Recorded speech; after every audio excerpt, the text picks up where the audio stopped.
Hello everyone, কেমন আছেন সবাই? আশা করি সবাই ভালো আছেন। আমিও ভালো আছি। তাই তো চলে এলাম নতুন একটি ভিডিও নিয়ে।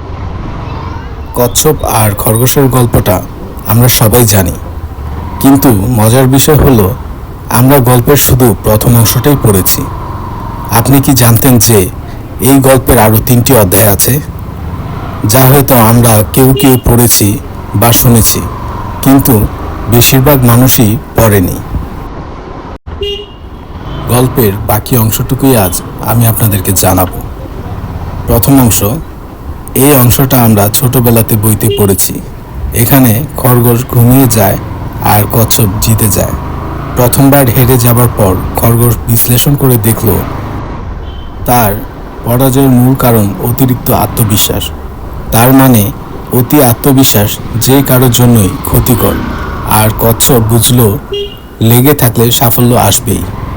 দ্বিতীয় অংশ, হেরে যাবার পর এবার খরগোশ আবার কচ্ছপকে দৌড় প্রতিযোগিতা চ্যালেঞ্জ করলো, আর কচ্ছপও রাজি হলো। এবার খরগোশ না ঘুমিয়ে দৌড় শেষ করলো এবং জয়ী হলো। খরগোশ বুঝলো মন দিয়ে নিজের সামর্থ্যের পুরোটা দিয়ে কাজ করলে দ্রুত সফল হওয়া যায়। আর কচ্ছপ বুঝলো ধীরে স্থিরভাবে চলা ভালো, তবে কাজের উপযোগী গতি না থাকলে প্রতিযোগিতামূলক পরিবেশে জয়ী হওয়া অসম্ভব। তৃতীয় অংশ, কচ্ছপ এবার খরগোশকে আরেকবার দৌড় প্রতিযোগিতায় আমন্ত্রণ জানালো। খরগোশও নির্দ্বিধায় রাজি হয়ে গেল।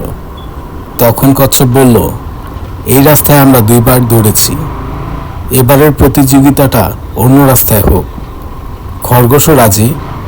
তাই নতুন রাস্তায় দৌড় প্রতিযোগিতা শুরু হলো। যথারীতি খরগোশ জোরে জোরে দৌড় শুরু করে দিল।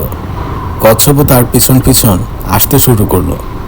কচ্ছপ যখন খরগোশের কাছে এসে পৌঁছালো, তখন খরগোশ দাঁড়িয়ে আছে, কিন্তু দৌড়ের শেষ সীমানায় যেতে পারেনি।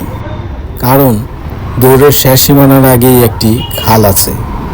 কচ্ছপ খরগোশের দিকে একবার তাকালো, তারপর তার সামনে দিয়ে পানিতে নেমে খাল পার হয়ে দৌড়ের শেষ সীমানায় পৌঁছে প্রতিযোগিতা জিতে গেল। খরগোশ বুঝল শুধু নিজের শক্তির উপর নির্ভর করলেই হবে না, পরিস্থিতি আর বাস্তবতা অনুধাবন করাও ভীষণ প্রয়োজনীয়।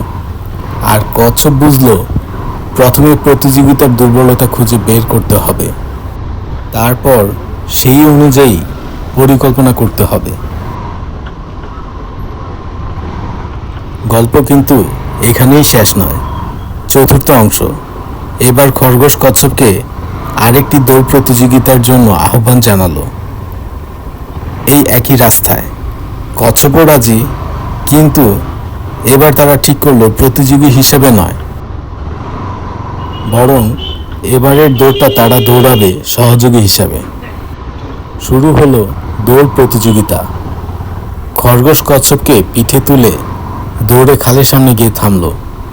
এবার কচ্ছপ খরগোশের পিঠ থেকে নেমে খরগোশকে নিজের পিঠে নিয়ে খাল পার হলো।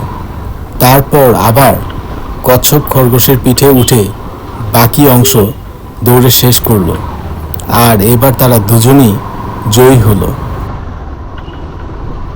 এখান থেকে আমরা আসলে কি শিখলাম? আমরা শিখলাম ব্যক্তিগত দক্ষতা থাকা খুবই ভালো, কিন্তু দলবদ্ধ হয়ে একে অপরের দক্ষতাকে কাজে লাগাতে পারলেই আসলে সত্যিকারের সাফল্য, যেখানে সবাই বিজয়ীর হাসি হাসতে পারে। তাই সবার উদ্দেশ্যেই বলবো, 10 মিলে করি কাজ, হারি জিতি নাহি লাজ। একে অপরের অভিজ্ঞতাকে কাজে লাগিয়ে আমরা সবাই বিজয়ের হাসি হাসব। এতটুকু আশা তো একে অপরের প্রতি করতেই পারি।